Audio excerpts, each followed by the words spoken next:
Boa noite a todos os nossos amigos ouvintes do vlog do Conde Lupe Villanueva. Desde já agradeço as doações que recebo e continuo me ajudando nesta empreitada para a gravação dos nossos conteúdos e inscreva-se neste canal. Muitas pessoas me perguntaram a respeito do COP30, do evento que ocorrerá em Belém do Pará, em novembro de 2025, e eu escuto muitas críticas, principalmente do Centro-Sul, falando que Belém do Pará é uma cidade precária, é uma cidade que não comporta tanta gente, sem prejuízo, evidentemente, da especulação imobiliária que nós estamos tendo por conta desses visitantes ilustres.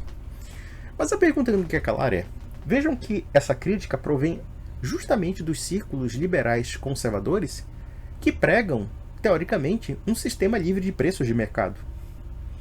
E, no entanto, paradoxalmente, eles preconizam uma crítica moral a cobranças de certos tipos de hospedagem ou de logística que realmente são muito abaixo e muito aquém do preço que está sendo cobrado. Só que existe um porém em torno dessa lógica. Não são vocês que, de fato, pregam um sistema totalmente livre de preços? Um sistema em que obedece à lei da oferta e da procura? Ora, se existe um evento em que pessoas endinheiradas vêm aqui, e isso dentro de uma região extremamente pobre e precária, então, logo, essas pessoas, tal como uma ave de rapina, vão querer sugar o talo dessas pessoas endinheiradas. Isso também é sistema de preços de mercado. A não ser que vocês queiram um sistema regulamentado de preços, ou então, talvez, a COP30 seja prejudicada justamente porque algumas delegações não venham, e aí, a partir disso, talvez os preços caiam. De resto, o que é que vocês estão reclamando? Das duas, uma. Ou vocês reclamam da ideologia que vocês defendem, de um sistema totalmente livre de preços e que não há nenhum julgamento moral, nenhum prenúncio moral, e vejam que quando se fala de Belém do Pará receber essas pessoas, sempre há um julgamento moral sobre os preços. Por um lado, eles pregam uma ideologia em que a precificação não tem moral. Por outro lado, quando é Belém do Pará, aí, claro, aí a moral toca no bolso dessas pessoas e eles começam a ficar escandalizados. Que absurdo, uma kitnet vagabunda lá na Baixada do Raio que o Pata está cobrando 100 mil reais, está cobrando preços que não se cobra em Paris, que não se cobra na Espanha, que não se cobra, sei lá, na Cochinchina. Então decidam. Ou há um julgamento moral sobre o mercado, ou não há. E se há um julgamento moral sobre o mercado, então o sistema livre de preços que vocês preconizam se vê prejudicado. Esse é o primeiro ponto. O segundo ponto é que eu acho que essa COP30 revelou muitas coisas feias, não somente do Brasil, como propriamente de Belém. E eu posso falar com experiência de quem viveu a maior parte de sua vida em Belém do Pará, o quanto a nossa cidade realmente tem estatísticas vergonhosas no que diz respeito à qualidade de vida. Eu posso dizer para vocês claramente que Belém é uma das piores cidades do Brasil para se viver. É uma das piores. Eu conheço amigos meus, alguns até funcionários públicos, que pensam em viver em Belém. Ah, não sei o quê, porque Belém é bonitinho e tudo mais. Tem alguns lugares muito bonitos em Belém, apesar do descaso histórico com a identidade, com a memória da cidade. A cidade realmente tem uma história interessante, só que desconhecida pela maioria da população. E muita gente fala: ah, e o que você acha de Belém? Eu digo: se você realmente aguenta certa precariedade, então venha pra cá. Venha pra cá. Tem lugares bons? Tem. Tem uma culinária gostosa? Sim, tem. Mas uma coisa é você passear em Belém, outra coisa é você viver em Belém. Belém é uma cidade suja. Belém é uma cidade onde 60% da população vive um processo de favelização. Talvez é a cidade com o maior número de pessoas em condições de baixadas, de favelas, de precariedade do Brasil. E convenhamos, isso é uma vergonha para os próprios paraenses.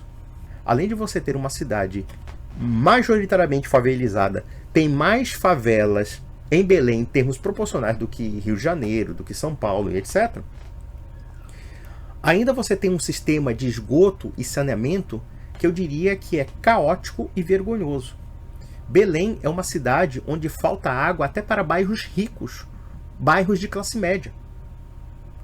Vocês pensem numa coisa muito elucidativa. O Pará é um estado extremamente chuvoso. Nós temos umidade e água para tudo quanto é lado, mas não temos sistema de abastecimento de água. Alguns bairros de Belém, e bairros até nobres de Belém, falta água. Tem racionamento de água. No bairro onde vivo, tem racionamento de água. Se alguém vivendo em casa, não digo em condomínio, pelo menos você pode ter um reservatório de água, mas vivendo em casa, se você não tiver uma caixa d'água para você guardar e reter água, você pode passar algumas horas sem água em Belém. E isso em todos os bairros de Belém, ou maior parte dos bairros. Isso é uma vergonha, isso é um escândalo.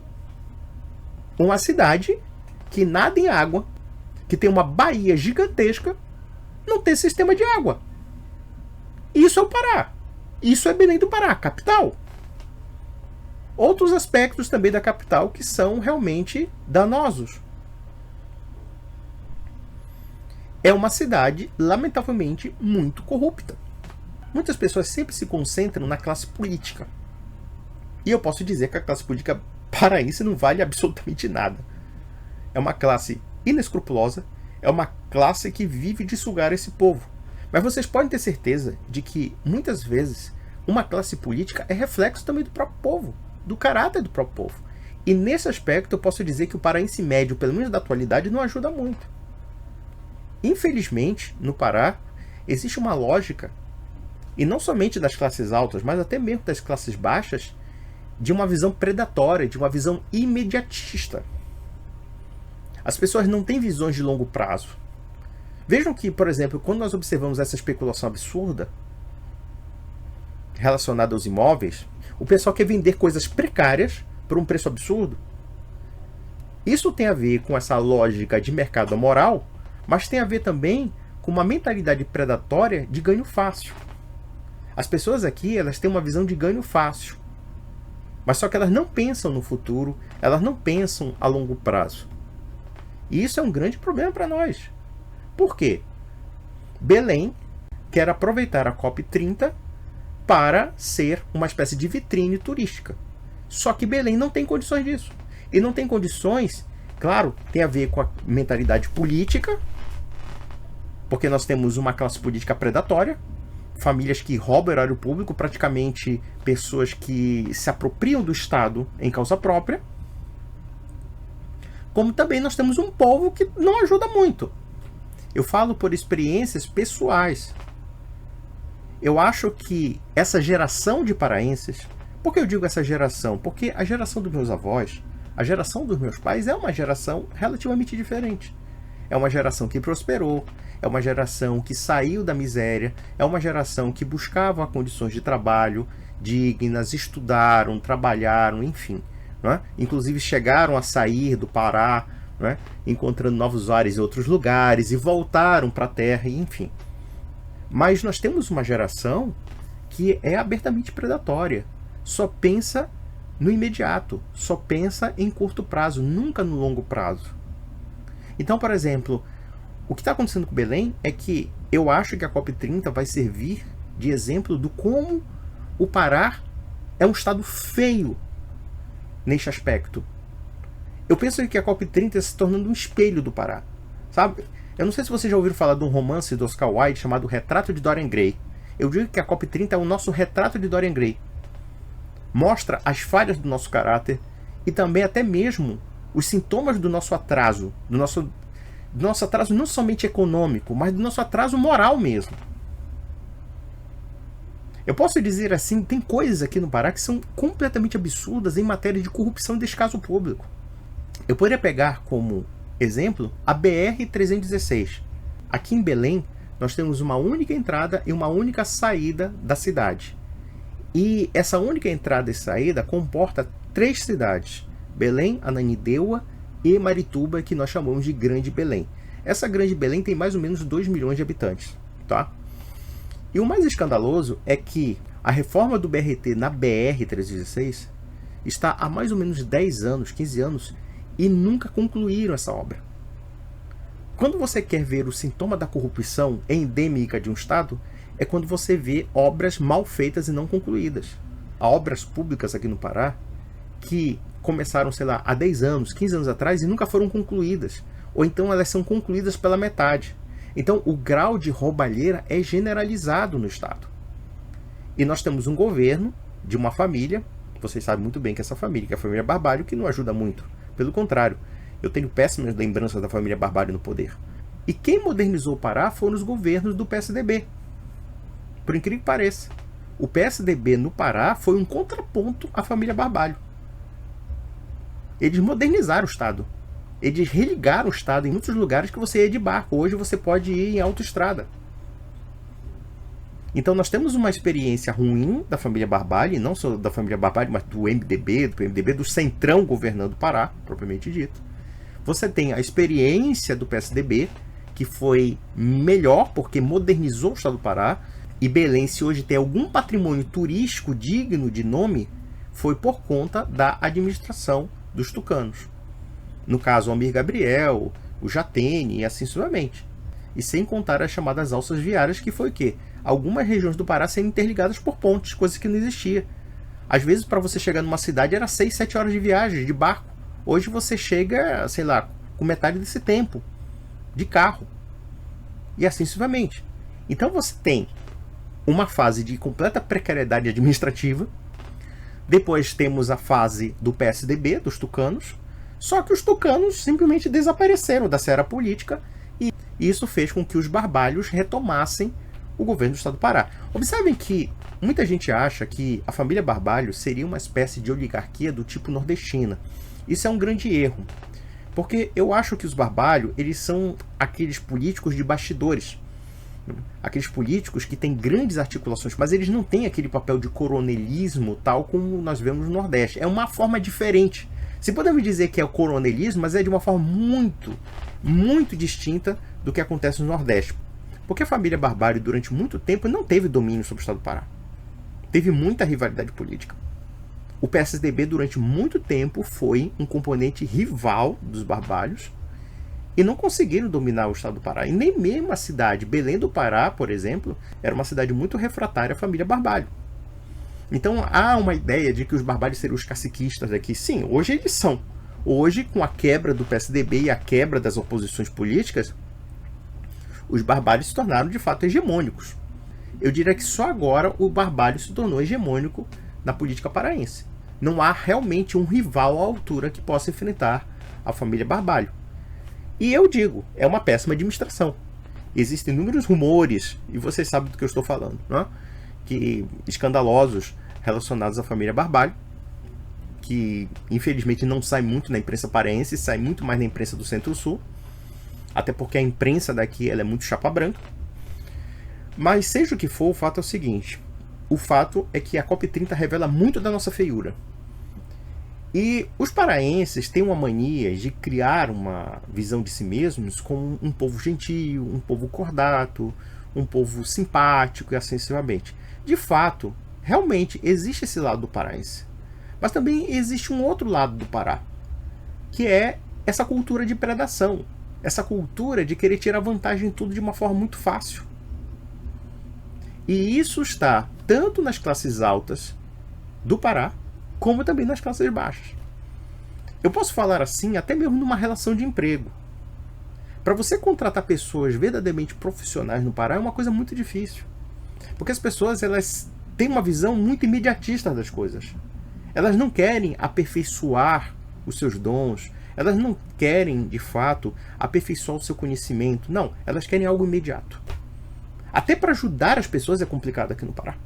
Quantas vezes a gente tentou ajudar certas pessoas e as pessoas não quiseram ser ajudadas. Elas quiseram sugar você, elas quiseram tirar proveito de você. Então, esse tipo de pensamento, eu acho que permeia um pouco a COP30. O sujeito da kitnet, bem vagabunda, querendo se enriquecer de uma hora para outra.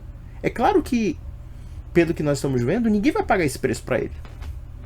Mas a mentalidade dele é essa. A mentalidade dele é a mentalidade predatória. Vejam que esse tipo de mentalidade não é um problema só do Pará. Se vocês forem para o aeroporto de Guarulhos, por exemplo, os preços que se cobram nos aeroportos são muitas vezes maiores do que a média do mundo inteiro. Então, claro que esse tipo de pensamento do enriquecimento fácil não é um problema do Pará, mas eu acho que ele é mais sintomático e mais descarado.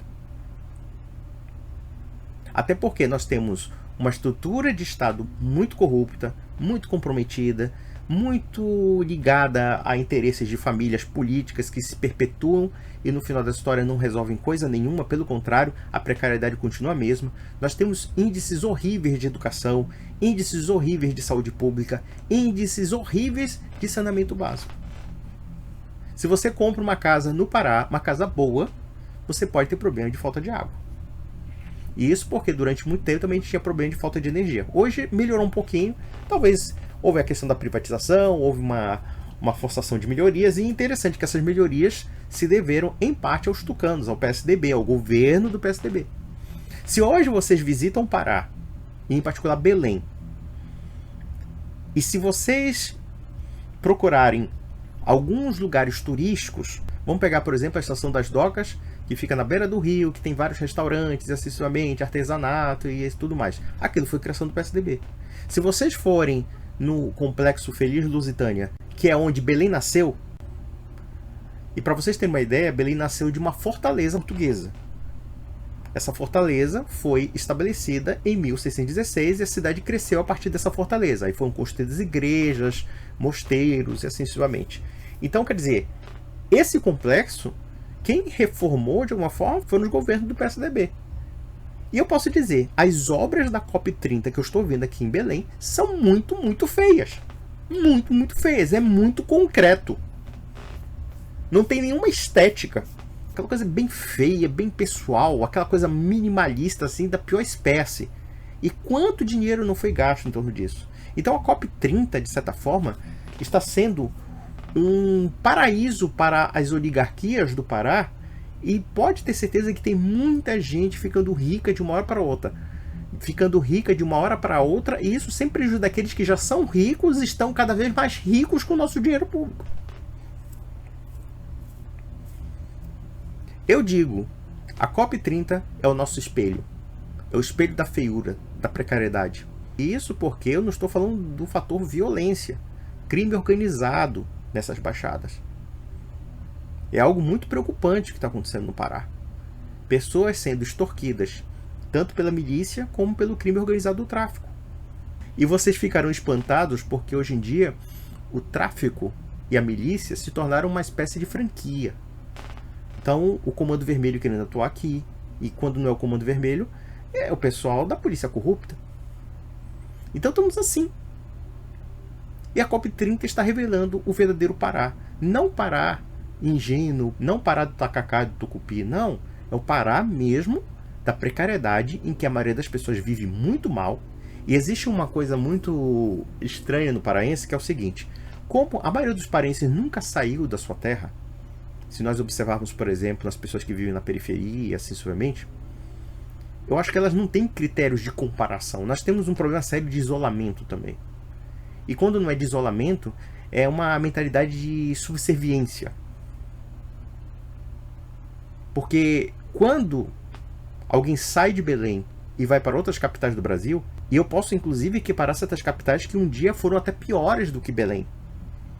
Fortaleza, Manaus. Manaus e Fortaleza nos anos 80 ainda eram piores do que Belém. E hoje Belém foi ultrapassada por todas as capitais. Fortaleza hoje se tornou uma grande capital. Tudo bem, com várias mazelas, diga-se de passagem. Mas se tornou uma grande capital. Uma capital turística, uma capital que é bastante procurada. Manaus também é uma cidade bastante procurada. E eu vou dizer para vocês, eu acho que, a despeito da precariedade de Belém, os serviços de Belém são melhores do que Manaus. Só que Manaus criou uma aura que Belém não criou. Porque eu posso dizer para vocês, Belém tem todas essas precariedades, tem todas essas ruindades aí, mas a cidade mais representativa do norte é Belém do Pará, com todos esses aspectos horríveis que eu estou falando para vocês. Então é isso, meus amigos. O que eu posso falar da COP30? Está jorrando dinheiro aqui no Pará? Está. Nós estamos vendo inúmeras reformas na cidade? Sim. Algumas muito feias, diga-se de passagem. Muita roubalheira? Também. Há muitos rumores sobre desvio de dinheiro. Muita gente aí está rindo à toa por causa do dinheiro público. E por outro lado, essa questão da especulação, da precariedade dos serviços, entre outras coisas. E veja que quando nós falamos de precariedade dos serviços, não quer dizer que Belém não tenha coisas boas, né? Não tenha serviços bons. Mas, em geral, os serviços bons são muito caros. São muito caros. Não são acessíveis à maior parte da população. Esse que é o grande problema. E, apesar de tudo, é até bom que Belém seja vista na sua feiura, saindo daquela inocência que muitos paraenses alimentam, de um certo bairrismo que beira a estupidez. Vejam, eu acho que o paraense tem que defender seu estado. O paraense também tem que defender a sua cidade de Belém. Mas não pode fechar os olhos aos problemas graves que nós vivenciamos. Porque aqui há uma confusão. Claro, muitos paraenses ficam com um certo sentimento de inferioridade pelas críticas que ouvem relacionadas à sua realidade social, que não é das melhores. Mas a gente tem que saber fazer o discernimento. É preciso defender o Pará? É preciso defender Belém? Sim, eu acho que é válido. Mas a gente não tem que fechar os olhos para os nossos problemas. Belém do Pará é uma cidade muito, muito precária. E alguém vai dizer se a COP30 tem que ser, sei lá, mudada de capital. Eu não acho que isso em si vai resolver o problema. Já está tudo em cima da hora, houve inúmeros investimentos, então tem que acontecer. Vai acontecer com menos delegações do que o esperado, justamente por conta dessas rapinagens, dessas putarias que nós temos, principalmente na nossa cidade, mas que também em algum lugar do Brasil não é muito diferente. Talvez aqui seja pior e mais acentuado por inúmeros fatores. A formação do povo, a formação das elites é muito ruim, enfim, né? Mas seja o que for, o fato é o seguinte: isso é uma mensagem para os paraenses, uma mensagem para quem é de Belém do Pará. Eu acho que é hora de a gente tomar um pouco de vergonha na cara. É hora de a gente repensar que esse bairrismo, esse ufanismo, porque existe evidentemente uma defensiva relacionada a certas críticas. Claro que muitas críticas ao Pará são injustas, mas outras são extremamente legítimas.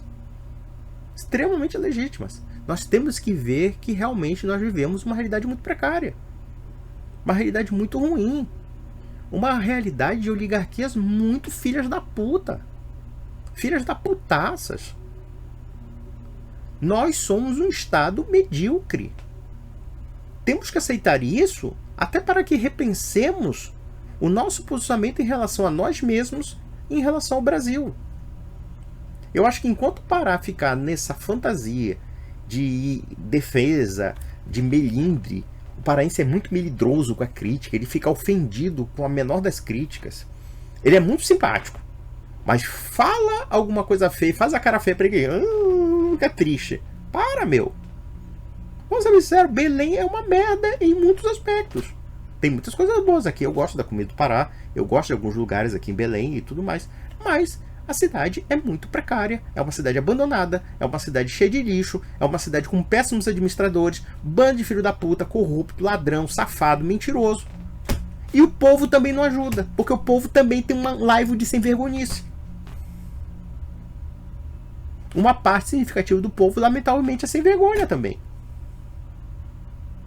É sem vergonha.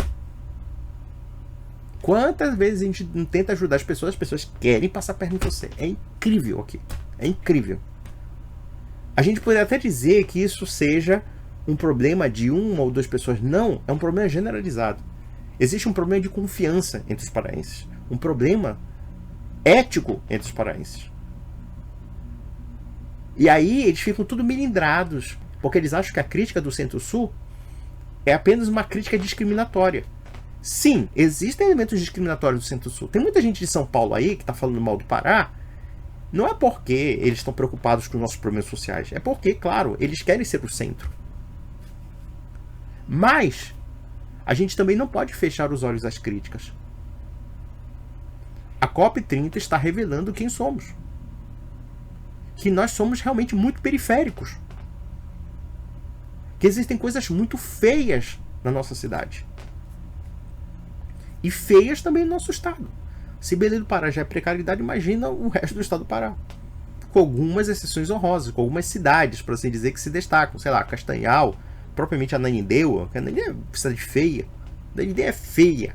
Vamos ser sinceros aqui. Ananindeua é feia. Cidade feia. Santarém, vai lá. Mas fora isso, nada. O Pará é a mais absoluta precariedade. Eu não conheço nenhuma cidade do Pará que seja coetânea, por exemplo, a uma cidade média de São Paulo. Tudo bem, acho até que é covardia. Mas seja o que for, isso é a perfeita consciência de que nós estamos vivendo na merda. E o estado do Pará tem um potencial turístico, um potencial de riqueza que nós não sabemos aproveitar. E nós não sabemos aproveitar, meus amigos, por uma questão de mentalidade. Eu acho que o problema do Pará é um problema de mentalidade. Enquanto o paraense tiver esse pensamento imediatista, predatório, que eu acho que é típico, infelizmente, de um povo que vive muita precariedade. O homem que vive a precariedade parece que ele quer o imediato. Mas temos que ultrapassar isso. Porque nem todos os povos que vivem realmente uma situação precária pensam de uma forma imediata. Existem povos mais prudentes. Existem prudências, existem sabedorias em que a gente pode dar uma certa continuidade e sair do nosso estado mental ou do nosso estado de conformismo social. E esse é o problema do Pará. O Pará não sai do seu estado de conformismo social, como também não sai do seu estado de imediatismo. E esse imediatismo é que nos prejudica, como vai nos prejudicar a COP30. Vamos lá. Pessoas vão chegar aqui, ver saneamento bosta, serviço bosta, gente querendo tirar seu dinheiro a todo custo. Aí o que vai acontecer? As pessoas vão embora, ninguém volta mais. É muito simples. Então, meus amigos, é isso. Eu acho que a COP30 vai aparentemente dar uma invernizada em Belém, mas pode também gerar efeitos danosos das críticas ferozes que nós estamos recebendo. Algumas injustas, outras com razão. Então, um grande abraço.